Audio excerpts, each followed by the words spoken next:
Well, the results of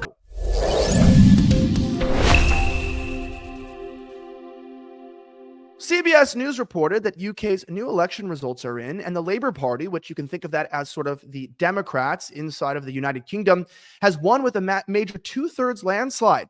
But who is Britain's new prime minister? Keir Starmer. He was ushered to power by his Labour Party's election landslide. Let's watch. Independence Day here, but it's election day in the United Kingdom. And one of our most important allies is likely to see a major shift in power for the first time in 14 years. CBS's Elizabeth Palmer reports from London on what the exit polls are showing. The polls are closed and counting's underway, Adriana, but the BBC's just announced its exit poll prediction, a massive win for the left-leaning Labour Party. Its leader is Sir Keir Starmer, a human rights lawyer, and unless every poll in the land is wrong, he will be Britain's new prime minister by this time tomorrow. The outgoing prime minister, Rishi Sunak, called this election in a downpour back in May, and then saw poll after poll rain on conservative dreams of staying in power.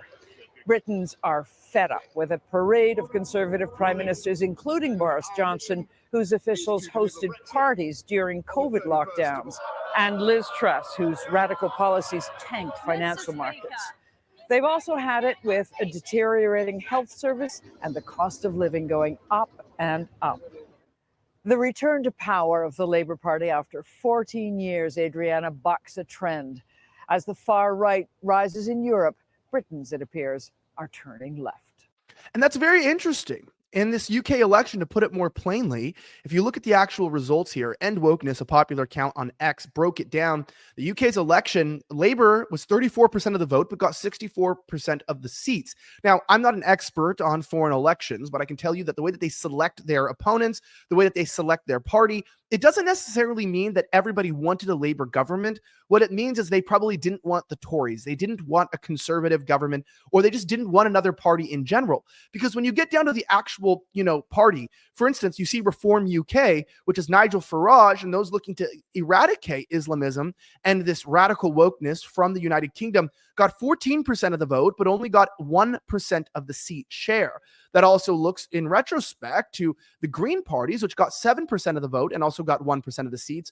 But some, like the Liberal Democrats, got equivalent, 12 to 11%. And you see the Labour at the top, 34% vote share, but the seats share at 64%. Now, apparently, there was only about 60% of eligible voters or less came out to vote directly, as we see some of this lack of interest or lackluster interest in voting. Now, Rishi Sunak, the current prime minister, is headed to the King's Palace in order to resign formally.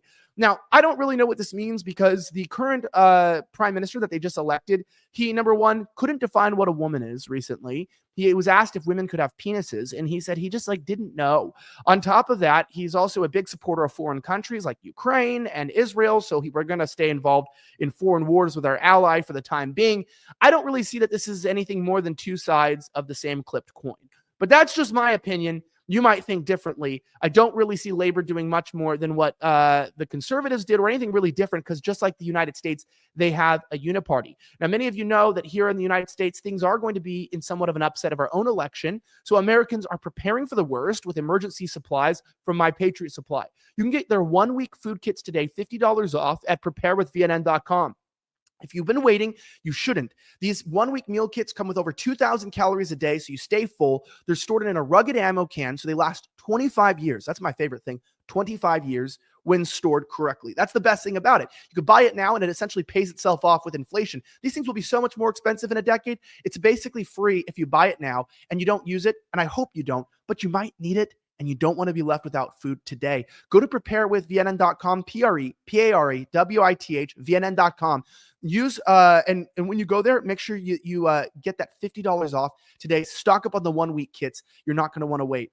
Now, as I mentioned, it's quite interesting because if someone that I know, the decentralized party, sort of summarized it perfectly for me, saying only 20% of Brits voted for him, 60% turnout. Most who voted for him were not British. Corrupt FPTP voting system. He is the worst prime minister possible. So this is the same issue we have in the United States. Is we have a lot of unfettered illegal immigration, and in the UK, the English are becoming outwitted, especially in London, which is mostly foreign born. Now, the United Kingdom, English is a people. It is a nationality, but it is also a people. You have this Anglo-Celtic background. And as the United Kingdom moves through mass migration to becoming an Islamic country, it's a reminder that, as Tommy Robinson explained, here's 4 independent Islamists that were voted in last night's elections: Shaukat Adam, Adnan Hussein, Iqbal Mohammed, and Ayub Khan. So, the United Kingdom is becoming a Muslim country. Do you think that the United Kingdom should stay English, or do you think that they should continue to move left and welcome in more foreigners?